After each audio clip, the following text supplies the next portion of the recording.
like Catholic missionaries back in the day, pilgrims, you know, and y'all know that story. They came in, you know, with the Bible.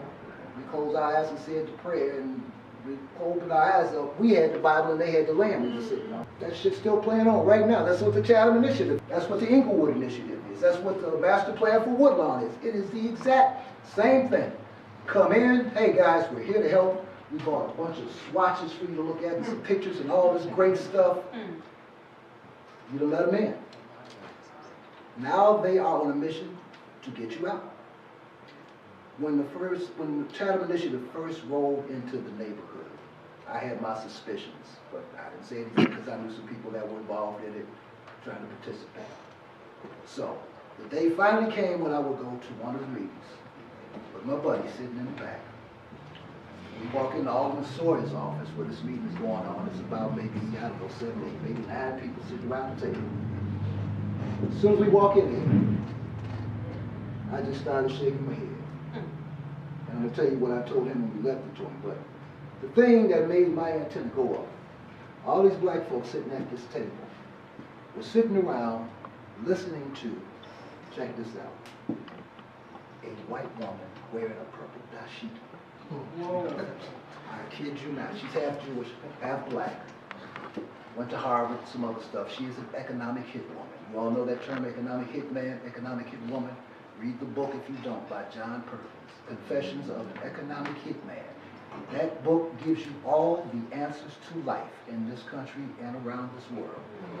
Confessions of an Economic Hitman by John Perkins. It is all one big game that's been going on forever. Part of it deals with something called microloans, microfinancing. That is financial enslavement. It's the biggest sucker punch going. Check that out. Look that term up and read up on that term. But that's what happens.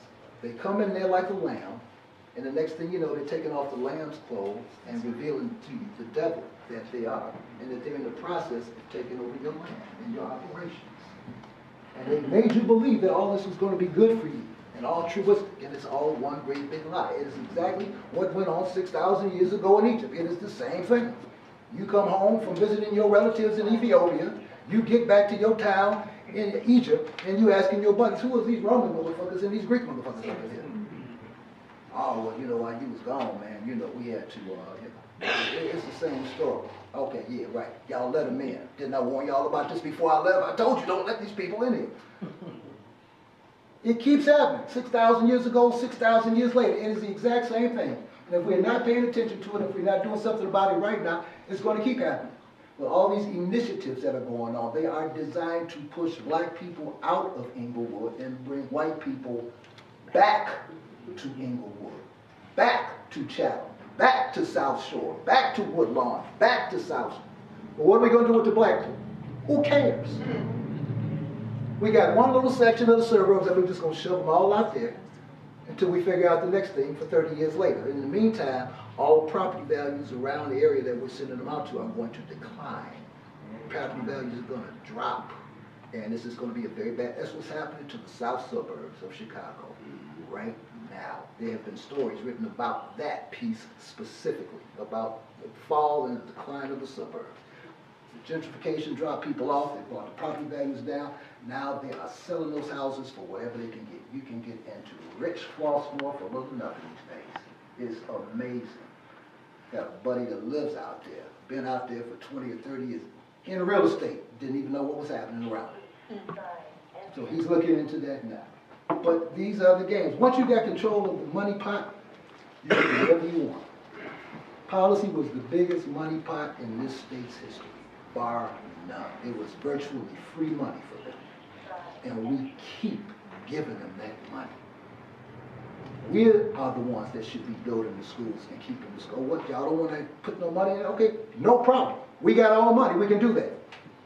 That's how we did it in every neighborhood that we moved into when we left Brownsville. When we moved into Park Manor, crackers out there at the Congregational Church were forced to let black people start coming in.